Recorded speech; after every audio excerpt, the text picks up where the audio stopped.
ra'yigayna aan ku ixtiraamo xildhibaanada waa qadarinayna ayaga ra'yigooda haddeystaan balaadfoonka dhan waxaa loo sameeyey waxaa waaye xildhibaanka siduu ra'yigiisa jeediyo oo xildhibaan kale fursad siiyo intaas keliya waaye mudane guddoomiye sidaa la socota annaga mooshinkeenna dastuurka kama soo horjeedo hadalka halbanna kama maqalno xildhibaanku hadlaya xalaqna kama maqalno bismillaah ma garanayo mudane guddoomiye annaga waxaan keennay waxay tahay qodob dastuuriyahan keennay oo ilaa iyo 7 qodob oo dastuuriyahan soo qornay dastuurkuna hal qodob maaha keligiis keliya dastuurku waa isfasiraa sidiisaba waa qodob fasiraayo waxaad ogtahay mudane guddoomiye 17 Disembar 2017 in xarunta xisbiga aan aniga hogaaminayo wadajir saqda dhexe weerar lagu soo qaaday oo lagu dilay 5 wiil oo Soomaaliyeed oo ciidanka ilaalinaya ka mid ahayd meydkoodiina kabaha lagu aasay amarkaasna uu ka soo baxay maxamed cabdullaahi farmaajo oo maanta u fadhiya in loo dhaariyo xildhibaannimo ilaa maalinta dhibkaas uu dhacay oo wiilashaas kabaha lagu aasay ka bacdi dalka waxaa ka dhacay dhibab kaloo fara badan oo ugu dambeysay kayskii gabadha Ikraan Tahliib ee nabasugidda ahayd ee ilaa hadda raq iyo ruux meel lagu sheego la la'yahay intaasoo dembiye ah oo dalka ka dhacay oo dhibaatadaas la geystay waxay dhaceen xilliga uu maxamed cabdullaahi farmaajo madaxweynaha dalka ka ahaa dastuurkeenna qodobadiisa aan soo sheegay 15aad ilaa ay qodobka 38aad waxay ka hadlayaan xuquuqda muwaadinka iyo in la ilaaliyo amnigiisa badqabkiisa noloshiisa iyo cirdigiisa iyo sharaftiisa iyo karaamadiisa in la ilaaliyo intaasoo dhan amarka madaxweynihii hore meeshaan fadhiyaa lagula xadgudbay intaasoo dad ah oo anigu aanu ahay victimkii lagu xadgudbay waxaa dhacday marka soomaalida dhaqanay leedahay xeeray leedahay ay ku wada hadasho dhaqankii iyo xeerkiina sooma marin dad badan oo kale oo dhibka qayb ka ahaa oo ugu dambeeyey taliyiisii nabasugidda isaga taliyiisii nabasugidda oo ugu dambeeyey si soomaalinimo intii igu yimid ayuu wuxuu ii weydiistay in aan cafiyo ra-iisul wasaarihiisa ii yimid wuxuu weydiistay in aan cafiyo taliyii operationka hogaaminaya hadda baarlamaanka fadhiya umaleya Saadir John dad ehelkiisa ii yimid in aan cafiyo warsaday ninka keliya ee operationka ku jiray ee mas'uuliyaddana qaadaya amarkana soo dhiibay oo kulligood markaa warsaday hala u warsaday si wax u dhaceen kulligood waxay isku raaceen amarka ninkii soo bixiyay inuu yahay maxamed cabdullaahi farmaajo ilaa hadda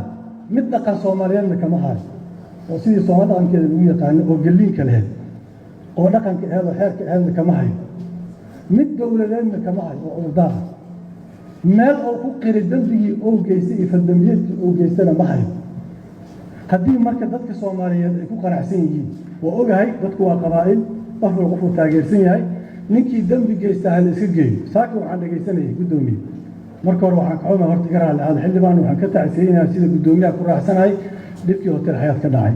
iyo dadkeennii masaakiinta meeshaas ugu xasuuqay saaka nin argagixisaha ka hadlay idaacadda in abu muscab la yidhaaho umalaynaya wuxuu ku faantamayay inuu 40 qofood oo Soomaaliya dilay 40 qofood oo Soomaali inuu dilo ku faanayay saaki oo u celebrate gareenay oo dhahay waa xasuuqnay waxaa laga yaabaa kuwa ayaga lamid asaga lamid ah intay iska yimaadaan xil dalka qabta ay la dhacda hadeertaan haddii maalin kasta marka ninkii mansab dowladeed haaya oo dadka xasuuqo kii argagixisaa dadka xasuuqo baarlamaanka lagu soo dhaweeyo ama xil dowladeed loo dhiibo annagana aan ka aamusno see dalkan ku hagaagi karaa ii sheegay dalkan si uu ku hagaagi kara ma leh dalkan wuxuu u baahan yahay la xisaabtamo maxamed cabdullaahi farmaajo waa nin Soomaaliyeed waa nin isku deegaanahay waa nin isku kuristu ka nimid ama oo dhaqankii xeerkii Soomaali soo maray la yaqaanay oo ii soo hoydaa dhibaato ii geystay ama waa inkii sharciga laga oofiyaa doodeen intaas ay taala qodobada dastuurkaana guddoomiye dastuurka waa ku takhasusay waana aqaana waana iska soo akhriyay ninkan human rights violation aan ku haystaan asagana mas'uuliyadda qaaday saas daraadeed waxaan rabaa for the record waxaan meeshaan u imid shaqo culusan qaran karo hayaani waxaan meeshaan u imid for the record dadka Soomaaliyeed jiilan dhageysan doona taariikhda waa haraysa qofkii ka marqaati kacay qofka ka marqaati kacay waa haraysa record waay waxaan ku hadlayno for the record aan rabaa in kuwa hadda xukunka qabsaday ay falku sameeyo kala sameeyeen oo qof idinkii lamida ay gurigiisa u dhicin hadda xukunku waa la wareegay بري مرة إلى تصبر ودعان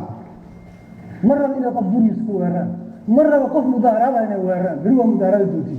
أدوك كعبنا من بين حق الجو إن جد كلم كعب هذا المرحب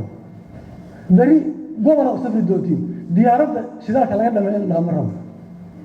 بري دول قبلنا حشر طلع دونا هلا جر هلا عنا قبتيو إلى الديارات هذه إلى إنها مرة I'm setting this one in a record نقطة هو حقوق قبضي هو قبض دونا هو إمام دونا إلى record نقطة هذا الضغطان اللي معنا يهدأ الجلاني this you conscious this you ضمير كذا لكن عبد الرحمن شكور تبالي هذا وحنا هلا واحد وحنا ريكورد جرينا واحد وحنا سد جرينا ريكورد أو مد حكم هيتهدأ مد صومري مد إمام دونا إنه سبعة بدنا رواني ده زي قدومي موشين كانوا واسعين نين كان إلا أو كجربه وحنا كويس إنه موشين كانوا صعدنا مسنا وأنا ما سنتي